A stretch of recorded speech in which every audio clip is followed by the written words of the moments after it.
দেখে নিও। সো এখন আমরা চলে আসব একের দাগের প্রশ্নে। সঠিক উত্তরটি বেছে নিয়ে লেখো যে কোনো 8টি। প্রথম প্রশ্নটি দেখো, ইয়ং ইটালি দল প্রতিষ্ঠা করেছিলেন ম্যাসিনি, গ্যারিবল্ডি, ক্যাভুর নাকি ভিক্টর ইমানুয়েল? সঠিক উত্তরটি হবে জোসেফ ম্যাসিনি।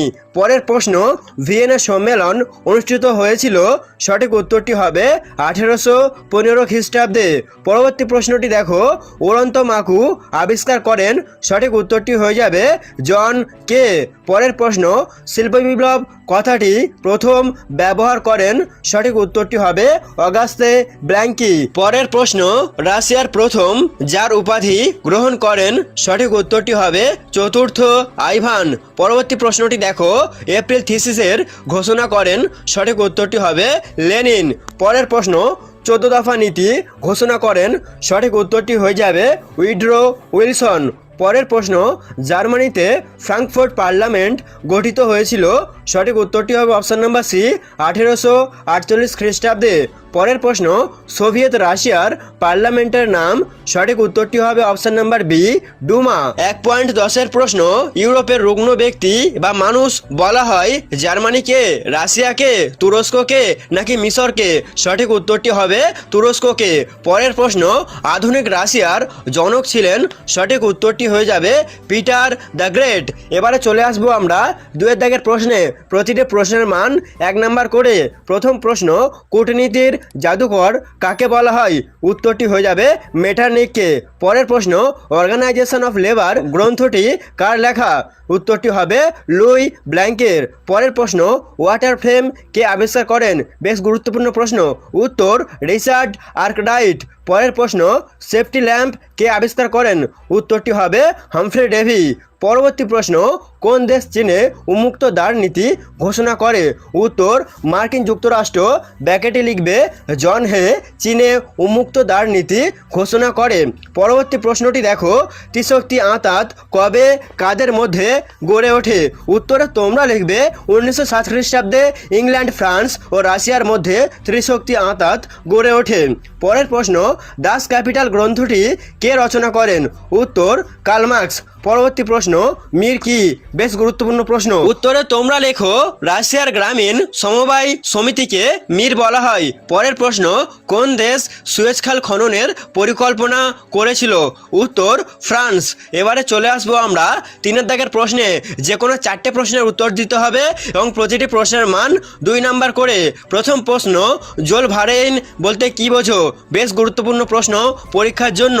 উত্তরে তোমরা লিখবে জোল ভারেইন হলো একটি শুল্ক সংঘ। এটি 1819 খ্রিস্টাব্দে জার্মান অর্থনীতিবিদ মার্জেনের উদ্যোগে এবং প্রাশিয়ার নেতৃত্বে প্রতিষ্ঠিত হয়েছিল। বিভিন্ন জার্মান রাজ্যগুলিতে যে বিভিন্ন ধরনের আমদানি রপ্তানি শুল্ক চালু ছিল তা দূর করার জন্য এই শুল্ক সংঘ প্রতিষ্ঠিত হয়েছিল। জুল ভারেইন জার্মানির ঐক্য আন্দোলনের পথ প্রশস্ত করেছিল। পরের প্রশ্ন, সেরাজেভো হত্যাকাণ্ড কি? বেশ গুরুত্বপূর্ণ পরীক্ষার জন্য। উত্তরে তোমরা লিখবে 1914 খ্রিস্টাব্দের 28 জুন অস্ট্রিয়ার যুবরাজ ফ্রান্সিস ফার্দিনান্দ ও তার স্ত্রী সোফিয়া বসনিয়ার রাজধানী সেরাজেভো শহর পরিদর্শনকালে এক সার্বভৌম আততায়ীর হাতে নিহত হন। এই হত্যাকাণ্ডই সেরাজেভো হত্যাকাণ্ড নামে পরিচিত, যার পরিণামে শুরু হয় প্রথম বিশ্বযুদ্ধ। 3.3 প্রশ্ন, রক্তাক্ত রবিবার বলতে কি বোঝো? এটা মোটামুটি গুরুত্বপূর্ণ প্রশ্ন। উত্তরে তোমরা লিখবে 1905 খ্রিস্টাব্দে রুশ জাপান যুদ্ধে রাশিয়া পরাজিত হয়। এই সময় জার শাসনের বিরুদ্ধে রাশিয়ায় তীব্র আন্দোলন গড়ে ওঠে। 22 জানুয়ারি রবিবার সেন্ট পিটার্সবার্গে শ্রমিকরা একটি শান্তিপূর্ণ মিছিলে সামিল হন।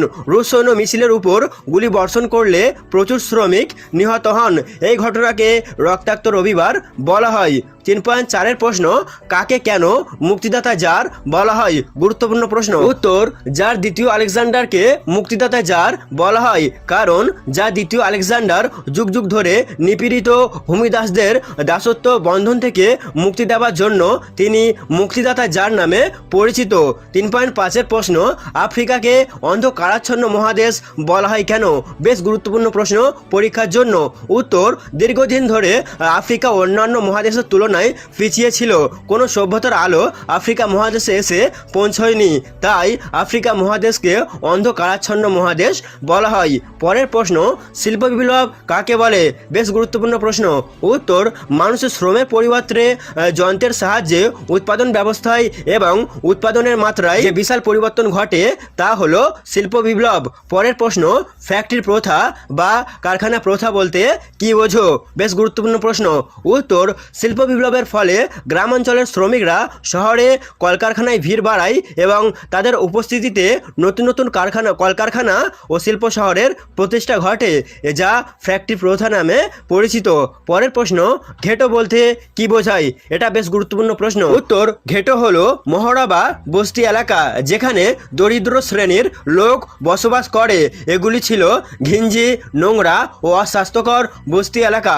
পরের প্রশ্ন, ভিয়েনা সম্মেলনে বিগ ফোর বা চার প্রধান কারা ছিল? বা প্রশ্নটি অন্যভাবে আসতে পারে, যেমন বিগ ফোর বলতে কাদের বলা হতো? উত্তরে তোমরা লিখবে, ভিয়েনা সম্মেলনে ইউরোপের সব দেশের প্রতিনিধি উপস্থিত থাকলেও চারটি দেশ প্রধান ভূমিকা পালন করেছিল, যেমন অস্ট্রিয়া, রাশিয়া, প্রাশিয়া ও ইংল্যান্ড। এরা বিগ ফোর বা চার প্রধান নামে পরিচিত। পরের প্রশ্ন, ভিয়েনা সম্মেলনে গৃহীত নীতিগুলি কি ছিল? বেশ গুরুত্বপূর্ণ প্রশ্ন। উত্তর, ভিয়েনা সম্মেলনে গৃহীত নীতিগুলি হলো 1. ন্যায্য অধিকার নীতি, 2. ক্ষতিপূরণ নীতি ও 3. শক্তিসাম্য নীতি। পরবর্তী প্রশ্ন, রিসার্জিমেন্টো কি? এটিও গুরুত্বপূর্ণ প্রশ্ন। উত্তর, রিসার্জিমেন্টো কথাটির অর্থ হলো পুনর্জন্ম বা পুনর্জাগরণ। ঊনবিংশ শতাব্দীর প্রথমার্ধে ইতালিতে যে জাতীয় ঐক্য আন্দোলনের সূচনা হয় তাকে সার্বিকভাবে রিসার্জিমেন্টো বলা হয়। এছাড়াও তোমরা আরও কিছু প্রশ্ন নিজে থেকে করবে, যেমন টিকা লেখো, নিউ ইকোনমিক পলিসি বা এনইপি। পরের প্রশ্ন, জুলাই অর্ডিন্যান্স কাকে বলে? গুরুত্বপূর্ণ প্রশ্ন। পরের প্রশ্ন, হেটাইরিয়া ফিলিকে কি? পরবর্তী প্রশ্ন, হেরেনভক তত্ত্ব কি? পরের প্রশ্ন, কার্বোনারি কি? এটা বেশ গুরুত্বপূর্ণ প্রশ্ন। পরের প্রশ্ন, হুভার মোরাটোরিয়াম কি? এক্সট্রা প্রশ্ন হিসেবে রয়েছে কার্লসবার্গ ডিগ্রি কি? এই গেল তোমাদের 2 নম্বরের প্রশ্ন। এবারে চলে আসবো আমরা 4 দাগের প্রশ্নে। প্রতিটি প্রশ্নের মান 4 নাম্বার করে। প্রথম প্রশ্নটি দেখো, ফ্রান্সে ফেব্রুয়ারি বিপ্লবের কারণগুলি লেখো। এই বিপ্লবের প্রভাব বা ফলাফল আলোচনা করো। বেশ গুরুত্বপূর্ণ প্রশ্ন, পরীক্ষাতে আসার মতো একটি প্রশ্ন। পরবর্তী প্রশ্নটি দেখো, 1919 খ্রিস্টাব্দের অর্থনৈতিক মহামন্দার কারণ ও তার প্রভাব আলোচনা করো। এই প্রশ্নটিও কিন্তু ভীষণ গুরুত্বপূর্ণ পরীক্ষার জন্য। পরের প্রশ্ন, 1917 খ্রিস্টাব্দের রুশ বিপ্লবের রাজনৈতিক ও সামাজিক পটভূমি বা কারণ বিশ্লেষণ করো। এই প্রশ্নটিও কিন্তু ভীষণ গুরুত্বপূর্ণ, পরীক্ষাতে আসার মতো একটি প্রশ্ন, তোমরা ভালোভাবে তৈরি করবে। পরের প্রশ্ন, টিকা লেখো ভিয়েনা সম্মেলন। এটা বেশ গুরুত্বপূর্ণ প্রশ্ন। এর সাথে তোমরা এপ্রিল থিসিস এবং ইয়ং ইটালি দল, এটা তোমরা টিকা হিসেবে করে যাবে। বেশ গুরুত্বপূর্ণ প্রশ্ন। এবং এমস টেলিগ্রাম, এটাও তোমরা দেখে যাবে। পরবর্তী প্রশ্নটি দেখো, ক্রিমিয়া যুদ্ধের কারণ ও ফলাফল আলোচনা করো। পরের প্রশ্ন, জুলাই বিপ্লবের কারণ ও তার প্রভাব আলোচনা করো। বেশ গুরুত্বপূর্ণ প্রশ্ন। পরবর্তী প্রশ্ন, মেটার্নিক ব্যবস্থা বলতে কি বোঝো? মেটার্নিক ব্যবস্থা ব্যর্থতার কারণগুলি কি ছিল? এক্সট্রা প্রশ্ন হিসেবে রয়েছে আফ্রিকা ব্যবচ্ছেদ সম্পর্কে আলোচনা করো। এই গেল তোমাদের 4 নম্বরের প্রশ্ন। এবারে চলে আসবো আমরা 5 দাগের প্রশ্নে। প্রতিটি প্রশ্নের মান 8 নাম্বার করে। যে কোনো একটি প্রশ্নের উত্তর দিতে হবে। প্রথম প্রশ্ন, ইংল্যান্ডে প্রথম শিল্প বিপ্লব ঘটেছিল কেন? বেশ গুরুত্বপূর্ণ প্রশ্ন, পরীক্ষাতে আসার মতো একটি প্রশ্ন। বা এই প্রশ্নটি অন্যভাবে আসতে পারে, যেমন ইংল্যান্ডে সর্বপ্রথম শিল্প বিপ্লবের কারণগুলি উল্লেখ করো। ভীষণ গুরুত্বপূর্ণ, তোমরা ভালোভাবে এই প্রশ্নটি তৈরি করে যেও। 5.2 এর প্রশ্ন, প্রথম বিশ্বযুদ্ধের কারণগুলি সংক্ষেপে লেখো।